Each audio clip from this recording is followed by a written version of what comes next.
Que la paz del Señor esté en cada corazón de todos los que están estudiando y se están esforzando diariamente por agradar al Señor y a la vez también poder ir creciendo y madurando en Cristo.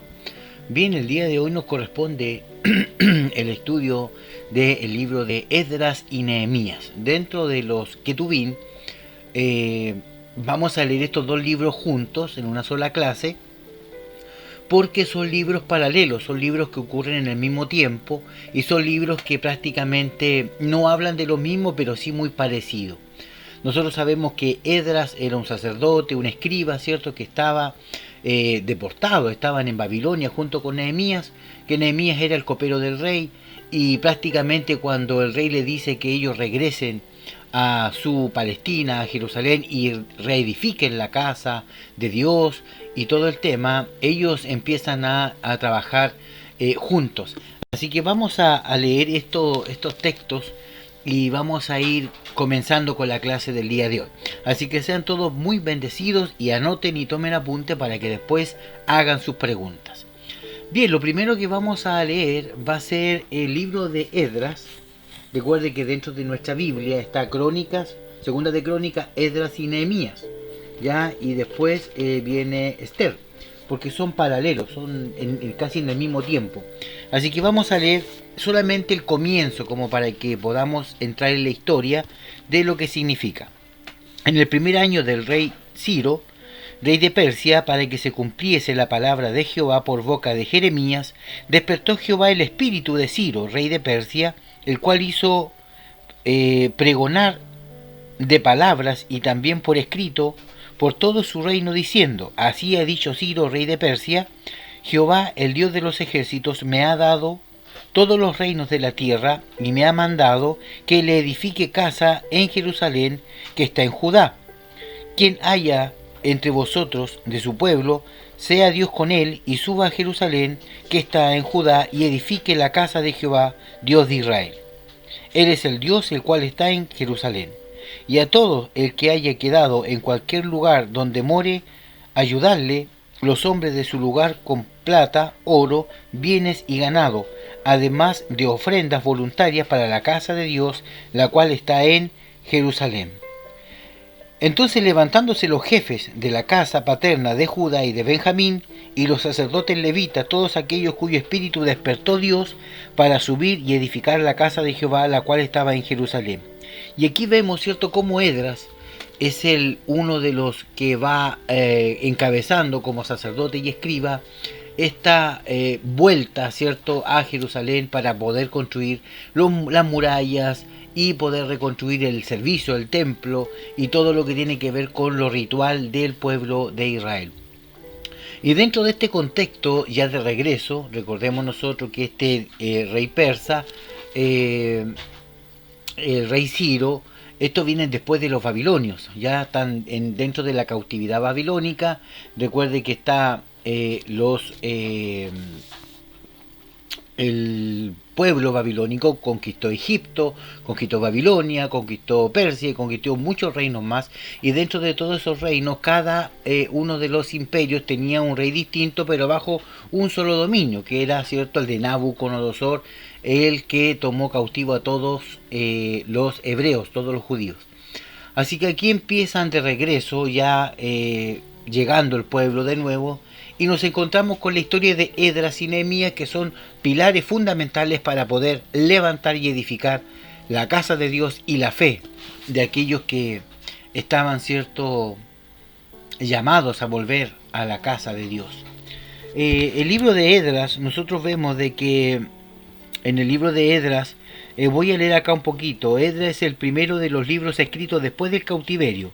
Esdras, Nehemías, Esther, Ageo y Zacarías y Malaquías relata el regreso a Palestina por decreto de Ciro, bajo la dirección de Zorobabel, del remanente judío que colocó los cimientos del templo en el 536. Esdras llegó a Palestina y restauró la ley y el ceremonial, pero la mayor parte del pueblo y de los príncipes prefirieron quedarse en Babilonia y Asiria, donde estaban prosperados materialmente.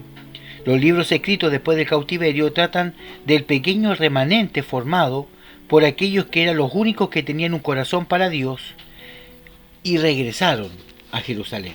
Es decir, prácticamente estaban muy cómodos. Y aquí vemos el lado B de la deportación y el lado B del cautiverio.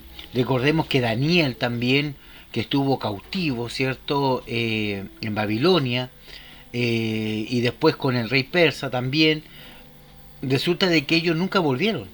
O sea, cuando se dio la orden de volver y reedificar, ellos se quedaron en Babilonia, ellos se quedaron en Asiria, ellos se quedaron en Persia, porque habían hecho bienes, habían hecho propiedades y estaban bendecidos ahí.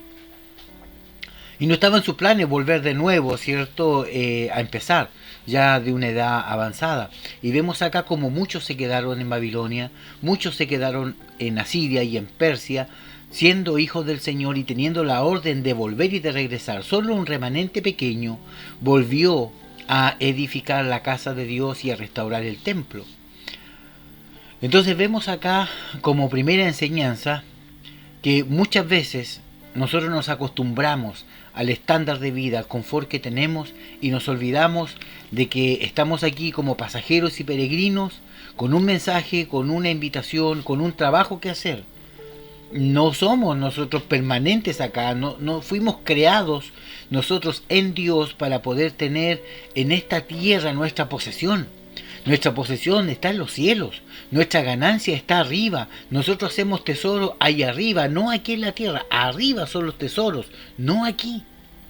Si usted aquí puede tener una casa, un vehículo, un campo, un terreno, gloria a Dios, pero eso que no sea motivo para que usted no pueda preocuparse de su verdadero hogar, su verdadero retorno. Usted sale de Dios, Dios lo pone en un cuerpo de carne para que usted nazca en esta tierra, cumpla un plan y un propósito, después usted se muera y vuelva al lugar de donde Dios lo sacó, que es eterno, que es un lugar bendecido y próspero. Por eso que somos pasajeros. Dios nos envía con un plan y un propósito.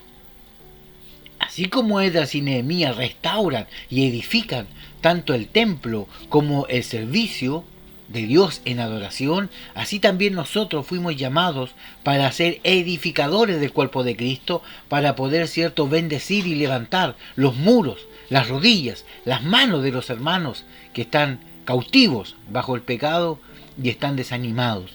Por eso es que es necesario que el espíritu sea despertado.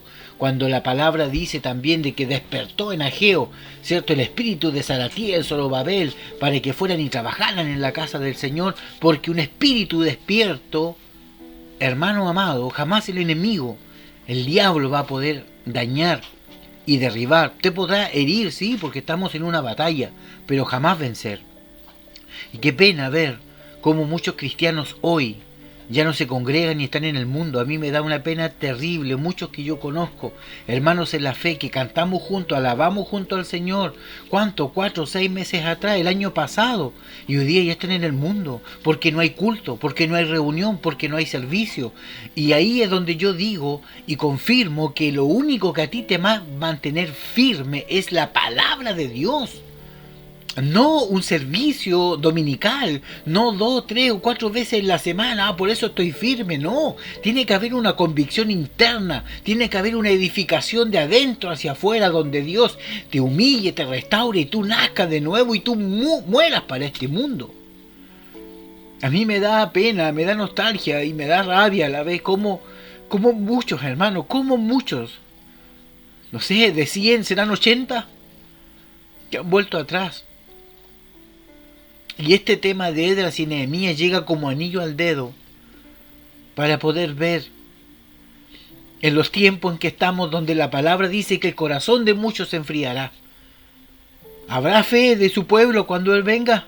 Y que si Él no apura su venida, a lo mejor nadie se va a salvar. Así que usted y yo, que todavía creemos estar firmes, miremos que no caigamos y esforcémonos, estimulémonos, levantémonos cada día como soldados, como guerreros del Señor, con nuestra armadura y nuestra espada, que es la palabra, en sus devocionales diarios, en sus oraciones. Esfuércese, hermano mío, pastor amigo, esforcémonos cada día, aunque no vayamos al culto, pero que no pase una semana, ni 2, sin estudiar, sin abrir la Biblia, sin orar, sin humillarnos, porque solo así nos vamos a mantener firmes. velando para cuando venga nuestro esposo. Dice el texto en el libro de Nehemías. Vamos a nuestro escrito. Esdras y Nehemías nos habla del tiempo de la restauración. En el libro de Esdras se habla de la restauración de los muros de la ciudad. Venid y edifiquemos los muros de Jerusalén y no estemos más en tinieblas o preocupados, dice el texto en Nehemías 2:17. Y en Esdras relata la restauración del altar. Recuerde que Esdras es un sacerdote y un escriba. Notamos que Dios opera de adentro hacia afuera antes de nuestro cuerpo. Nuestra alma será restaurada como templo del Espíritu Santo. Nuestro altar será restaurado primero y después las murallas, que es la parte exterior de nosotros. Hechos 1:8 dice: pero recibiréis poder cuando haya venido sobre vosotros el Espíritu Santo y me seréis testigos en Jerusalén y en toda Judea y Samaria. Esto quiere decir que primero tiene que ser restaurado por dentro nuestro templo, edificar el altar, la oración, el ayuno, la búsqueda, antes de por fuera. Tenía que venir el Espíritu Santo primero por dentro para cambiar y testificar después por fuera, lo que hizo con Pedro. Por eso podemos decir de que, como dice el texto en Hechos 1:8, me seréis testigo en Judea y en Samaria. Podemos decir que Judea es tipo del alma y Samaria es el cuerpo.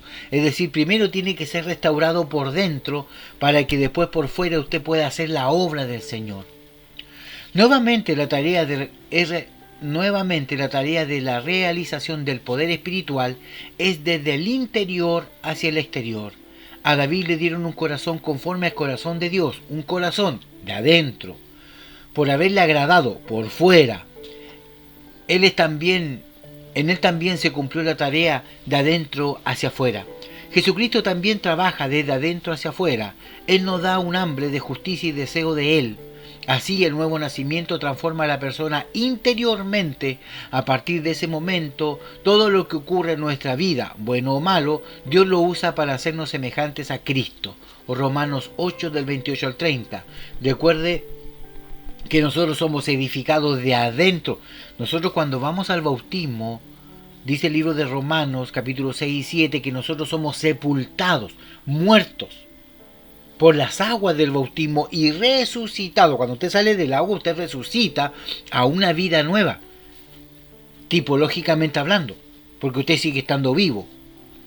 En la carne usted sigue estando vivo, pero espiritualmente hablando, usted es sepultado, muere. Una vez, yo conversando con un amigo, me decía de que el bautismo por aspersión en la cabeza de los hermanos, siendo adultos en la iglesia donde él iba, se hacía así. Yo le decía que ese bautismo no era correcto. Y él me decía que sí es correcto, porque cuando la Biblia dice de que Cristo bajó a las aguas, significa que Cristo estaba arriba en un montecito y miraba de arriba como cierto abajo se bautizaban, y él bajó y fue a bautizarse por aspersión, porque el río donde él se bautizó era bajito. El agua llegaba hasta los tobillos. En consecuencia que yo veo la Biblia y veo que ese río no era tan bajo, llegaba hasta la cintura, un poco más arriba, ya donde bautizaba Juan el Bautista. Y cuando el libro de Romanos dice que somos sepultados, cuando usted se va a sepultar a un muerto, no creo que le entierre la pura cabeza. Es completamente sepultado debajo de la tierra, pero en este momento es el bautismo de agua, sepultado en las aguas. Por eso usted se entierra en las aguas, llega hasta abajo y después nace, resucita para Cristo como nueva criatura, en donde usted se le entrega un hablar nuevo, un caminar nuevo, una vestidura nueva, un libro limpio donde se empiezan a escribir nuevas historias suyas, porque el acta de los decretos que el enemigo estaba escribiendo anteriormente fue anulado. Por lo tanto, no tenía ni pie ni cabeza, pero en fin, él siguió con su postura y yo respeto la de él, pero él también escuchó la mía. Ahora, ¿quién es el que va a convencer de justicia, de pecado y de juicio? Es el Espíritu de Dios. La palabra no es para contender, sino para edificación. Por lo tanto, debemos nosotros ser edificados primeramente de adentro hacia afuera. La semilla de la semejanza a Cristo se planta en el momento de la conversión, y eso es de adentro hacia afuera. Es decir, el árbol y el fruto está dentro de la semilla. Pero antes que esa semilla sea semilla, es árbol. Ahí está la ciencia, la magia. Entonces, dentro de la semilla está el fruto, está la pera, la naranja y el árbol. Pero en la semilla está escondido. De adentro hacia afuera, cuando la semilla se entierra profundamente, no por encimita, cae a tierra, echa raíces, muere la semilla para que brote y salga el árbol y dé mucho fruto y miles de semillas más. Por lo tanto, este camino de fe que usted y yo llevamos, si nosotros no morimos a este mundo, no nos sirve. No nos sirve. Segunda de Pedro 1:3. Si usted es un cristiano, la vida de Dios habita en su alma, y con ello todo lo que necesita para el cielo. Ya ha pasado de muerte a vida, Juan 5:24. Usted es una persona nueva, segunda de Corintios 5:17. Mientras que usted estaba una vez esclavizado al pecado, ahora se ha convertido en un esclavo de la justicia, Romanos 6:18. En lugar de recibir la paga del pecado, que es la muerte, ha recibido el don de Dios de la vida eterna, Romanos 6:23. Y la vida eterna significa vida en abundancia. Recuerde que la Biblia dice en Juan, y esta es la vida eterna, que te conozcan a ti, al único Dios verdadero. Y eso es lo que Pablo quiere decir cuando escribe, si alguno está en Cristo, nueva criatura es, las cosas viejas pasaron, he aquí todas son hechas nuevas, segunda de Corintios 5:17. Otro ejemplo de restauración de Dios que hace desde adentro hacia afuera lo vemos en Moisés cuando quiere ir a liberar al pueblo de Israel en Egipto, pero no ha circuncidado a su hijo. Dios intenta matarle para que lo circuncidara. Aconteció que en el camino, que en una posada Jehová le salió al encuentro y quiso matarlo. Entonces Séfora, esposa de Moisés, tomó un pedernal, un cuchillo afilado y cortó el prepucio de su hijo. Éxodo 4 del 24 al 25. Y después de que circuncidó a su hijo, fue a libertar a Israel de Egipto, primero su casa y después el pueblo de Israel. Esto significa que primero tiene que haber un trabajo de Dios por dentro. Por eso cuando vemos a Esdras y a Nehemías, vemos nosotros que en el libro de Esdras, el rey de Ciro fue despertado por el Señor y el rey le dijo, ve, ¿cierto? Edifica, construye, lleva oro, lleva piedras preciosas, lleva gente, lleva materiales para construir. Pero como Esdras es sacerdote y es escriba, tiene que ir con Nehemías, porque Nehemías era el copero del rey y él es el ingeniero, el que ayuda a construir las murallas y el templo. Por lo tanto, primero se construye por dentro. ¿Qué fue lo que hizo Dios con el rey de Ciro? Le mostró primero por dentro lo que tenía que después hacer por fuera, y mandó a Esdras y a Nehemías. Pero primero por dentro Dios trabajó en el rey. Eso es importante que entendamos en este libro de Esdras y Nehemías. Dios primero trabaja por dentro, convence de justicia, de pecado y de juicio. Dios despierta el espíritu por dentro para que luego Dios use hermanos y hermanas para trabajar por fuera. Y esto es muy importante. ¿Por qué? Porque usted no puede trabajar primero por fuera y nunca por dentro, o después por dentro. Porque por eso tenemos tantos hermanos tibios y tantos hermanos que hoy día ya no alaban al Señor y que ya no son más hermanos. Porque fueron solamente un barniz, una apariencia. Porque usted un día lo vio dentro de la iglesia, pero nunca fueron transformados. Nunca nacieron de nuevo, nunca murieron y volvieron a nacer. O sea, ellos estaban dentro de la iglesia vivitos. Eran unos diablos vestidos de oveja. ¿O no? Lobo vestido de oveja. Esa es la palabra. Era un lobo vestido de oveja. O un diablo que estaba dormido, pero al momento de no congregarse, de no orar, de no leer, de no buscar del Señor, terminó siendo el mismo diablo de siempre. Y ahí viene el descrédito, viene la blasfemia contra el Espíritu. Entonces a veces nosotros también como pastores, como líderes de iglesia, no le enseñamos a los hermanos a morir primero, a aceptar al Señor, un discipulado profundo, real, que los transforme a ellos, y que aunque haya culto o no, haya templo, iglesia física o no, ellos permanezcan fieles al Señor. Porque el discipulado que se le hizo fue radical y verdadero. Un discipulado que ellos entiendan que con Dios no se juega. Así que vemos acá que primero hay que edificar por dentro para poder edificar por fuera. Por eso el rey de Ciro, Dios trabajó por dentro y mandó a Esdras por fuera. Esdras, sacerdote y escriba, trabaja primero por dentro para mandar a Nehemías para edificar la ciudad. Esdras, escriba por excelencia. Esdras 7:10.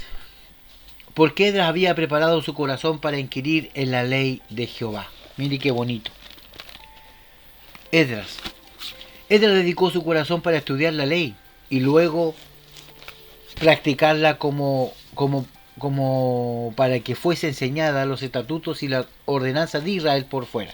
Esdras 7:10, vamos a leer lo que dice el texto. Dice, porque Esdras había preparado su corazón para inquirir la ley de Jehová y para cumplirla y para enseñarla en Israel sus estatutos y decretos. Y aquí hay 3 puntos importantes. Primero, había preparado su corazón para profundizar en la palabra. Segundo, cumplirla. Y tercero, enseñarla.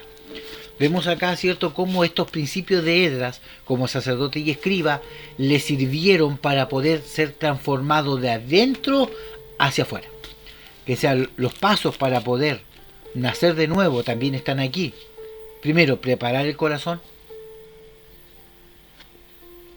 aprender la palabra, vivirla y después enseñarla. El tema está que cuando nosotros no dejamos que los hermanos enseñen la palabra en la iglesia, nunca ellos nacen de nuevo. A veces nosotros también como pastores debemos hacernos un mea culpa. Y a veces nos ponemos egoístas, que todo queremos hacerlo nosotros. No permitimos que el pueblo a veces crezca y se desarrolle. Así que ojo con eso. Bueno, vamos a ver lo que dice la palabra. Esdras dedicó su corazón para estudiar la ley de Dios y luego practicarla para que fuese enseñado sus estatutos y ordenanzas de Israel. Comparado a Cristo vemos que crecía en estatura tanto por fuera como por dentro, o en gracia y en sabiduría. Un evangelio con mucha profundidad sin práctica no sirve. Una vez practicado el evangelio podemos enseñarlo, y cuando la gente o los hermanos vean como nuestro ejemplo que las leyes de Dios, la palabra de Dios, son puestas por obra en nosotros a través del amor, van a ser atraídos al evangelio con poder. El verdadero avivamiento viene cuando hay un hambre desmedido en nosotros por la palabra de Dios. Y esto es muy importante. El hambre, todo tiene que ver con el hambre que usted tenga de la palabra de Dios. Porque cuando no hay hambre usted no come. Y la palabra de Dios usted tiene que comerla con hambre, con ansias, para poder ser edificado y restaurado. Cuando se habla de que Esdras dedicaba su corazón a estudiar, en el original se traduce como buscar. Cuando la persona va en busca de la palabra de Dios se encuentra con la letra, con el logos, pero también al profundizarlo se encuentra con el rema de Dios para su vida y es implantado en su corazón. En Apocalipsis 5:1 dice, y vi en la mano derecha del que estaba sentado en el trono un libro escrito por dentro y por fuera. Mire esta palabra importante, por dentro y por fuera, sellado con 7 sellos. Quiere decir que la palabra tiene por fuera y por dentro una enseñanza. En cuanto al conocimiento espiritual, notamos que la enseñanza del escriba por excelencia es que aprende de su tesoro, de sus experiencias pasadas y nuevas, del Antiguo Testamento y en el Nuevo Testamento. Significa que ese libro, escrito por dentro y por fuera, tiene que ver con nosotros. Estamos escritos por dentro y también por fuera. Por eso todo escriba es docto en el reino de los cielos, es semejante a un padre de familia que saca de su tesoro cosas nuevas y cosas viejas. Mateo 13:51. Este escriba es el que se ha convertido en un discípulo apto para enseñar sus experiencias y no solo la letra, porque la letra muchas veces mata, pero la palabra de Dios edifica. En el Antiguo Testamento se hace latente el Nuevo Testamento, se habla en este caso de todo lo que tiene que ver con las cosas nuevas y las cosas viejas, el Antiguo Pacto y el Nuevo Pacto. Pablo, un tremendo escriba, tuvo una transformación de escriba farisaico a discípulo de Cristo, es decir, Antiguo Testamentario, Nuevo Testamentario. Pablo podía ver la letra con los ojos naturales, era fariseo, imponía las leyes, pero cuando el Señor se le apareció, lo transformó en un discípulo y estando ciego, mira al Señor Jesucristo. Mire qué importante. Y como no veía a causa de la gloria de la luz, llevado por la mano por los que estaban con él, llegó a Damasco. Y vemos acá algo importante. Un hombre que teniendo la vista no podía ver a Cristo. Se le quitó la vista y pudo ver. ¿Cómo un ciego puede ver? A veces, hermanos amados, Dios nos da una cierta ceguera para que no veamos y podamos escuchar y podamos sentir y podamos ver al Señor. Vemos acá como Pablo tenía cartas para ir a las sinagogas y matar a los cristianos, ni siquiera tomarlos presos, matarlos, siendo un hombre de ojos sanos. Luego queda ciego. Y ahí ciego ve al Señor. Qué maravilloso es esto. Y cuando vemos más adelante el aguijón, dentro del aguijón de la carne, que Pablo reclama, 3 veces te he pedido que me saque este aguijón. Muchos estudiosos dicen que no era la pierna, sino que era el ojo. Le quedó un problema en el ojo, por lo tanto él dice más adelante en la carta, yo sé que ustedes serían capaces de sacarse su ojo para dármelo a mí. Y eso da indicio de que a lo mejor el aguijón que tenía Pablo era un tic en el ojo, o tenía, no sé, un ojo tuerto, no tengo idea, pero creo que por ahí va la cosa. Nehemías, Cristo en el holocausto. Nehemías 2, del 2 al 11. Llegué pues a Jerusalén y después de estar allí 3 días, Nehemías 2:12, me levanté de noche, yo y unos pocos hombres conmigo, y no declaré a nadie lo que Dios había puesto en mi corazón que hiciera en Jerusalén. No tenía cabalgadura conmigo, sino la única en la que yo cabalgaba. Aquí se habla del momento en que Cristo tuvo 3 días con sus noches ya para resucitar y fue levantado. Él y unos pocos hombres. Esto se compara con Mateo 27:51, que dice: el velo del templo se rajó en 2 y se abrieron los sepulcros y muchos cuerpos de santos que habían dormido se levantaron. El Señor murió, se levantan algunos cuerpos de los santos que estaban dentro de las tumbas, pero cuando resucitó salieron de sus tumbas. Estos cuerpos se fueron a los lugares más bajos de la tierra como testigos del holocausto de Cristo durante los 3 días y luego resucitaron y estuvieron 40 días, testificando que no solamente murió en la cruz y resucitó, sino que cumplió la tarea del holocausto y el sacrificio completo cuando la víctima tenía que ser quemada. Es decir, Cristo fue el holocausto y el sacrificio perfecto. Recuerde que al corderito quedaba sin sangre, se degollaba completamente, así como Cristo quedó sin sangre. El Señor pone 2 grupos cuando venga en su parucía. Recuerde que para la palabra segunda venida de Cristo hay como 4 o 5 palabras: apocaliptus, arpazo, parucía, rapto. Es decir, hay varias palabras que en sus originales griego y hebreo tienen un significado distinto. Parucía es uno de ellos. Y los muertos en Cristo resucitarán primero, luego nosotros los que vivimos, los que hayamos quedado, seremos arrebatados, ese zarpazo, juntamente con ellos. Una es parucía, que tiene que ver con venida, y arpazo tiene que ver con arrebatado. Parece ser que la palabra luego denota un tiempo indefinido e indeterminado en cuanto a la tarea de los muertos en Cristo que resuciten vayan a realizar cuando se efectúe la parucía, es decir, la segunda venida. Una tarea la vamos a cumplir los que hayamos permanecido y que estemos vivos, y la otra tarea la van a cumplir los muertos en Cristo cuando resuciten, de la misma forma que hicieron los muertos cuando salieron de su sepulcro a visitar a muchos en la resurrección del Señor. Esto es importante porque muchas veces no se toca este tema, pero cuando Cristo muere en la cruz, dice la Biblia de que los sepulcros se abrieron. Y los muertos que salieron de su sepulcro, dice el texto, que fueron a la ciudad, fueron a sus casas. Así que yo creo que hay harto material acá para escribir, anotar y hacer preguntas. Así que no les voy a contestar nada, sino voy a esperar que ustedes pregunten. Si no, estas son preguntas de examen y de prueba. En el versículo 15, y subí de noche por el torrente y observé el muro, y di la vuelta y entré por la puerta del valle y me volví. Tipifica el recorrido que Cristo hizo cuando se estaba efectuando el holocausto en la parte más baja de la tierra, llevando cautiva a la cautividad, subiendo a lo alto, llevó cautivo a la cautividad y dio dones a los hombres.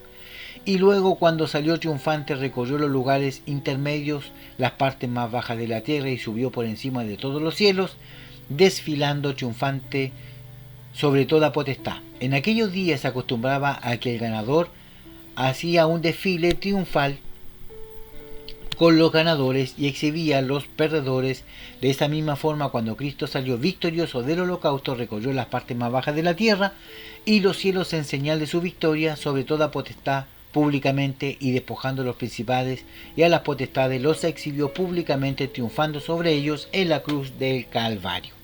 Esto es importante porque muchas veces yo he escuchado de que cuando Cristo, ¿cierto?, Él resucitó, Él fue, o sea, cuando Él muere, automáticamente cuando Él muere, cuando Él está en la cruz y dice: Padre, en tus manos encomiendo mi espíritu, y muere, en ese momento automáticamente Él desciende a las profundidades de la tierra y no a evangelizar, como muchos dicen, no, que Él fue y predicó a los espíritus encarcelados, dice el libro de Pedro.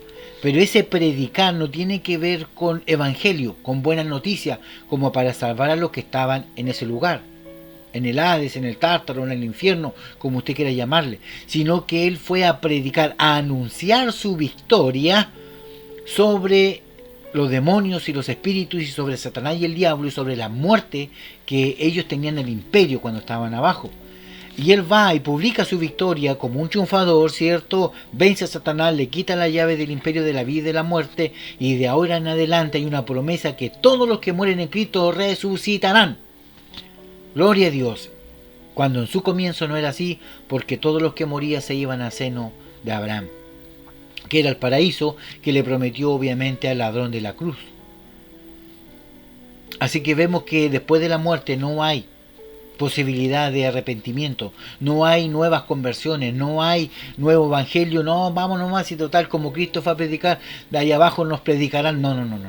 Recuerde cuando habla la historia del rico y Lázaro, de que cuando ambos murieron, estaba uno en el seno de Abraham y el otro en el Hades, abajo, en el centro de la tierra.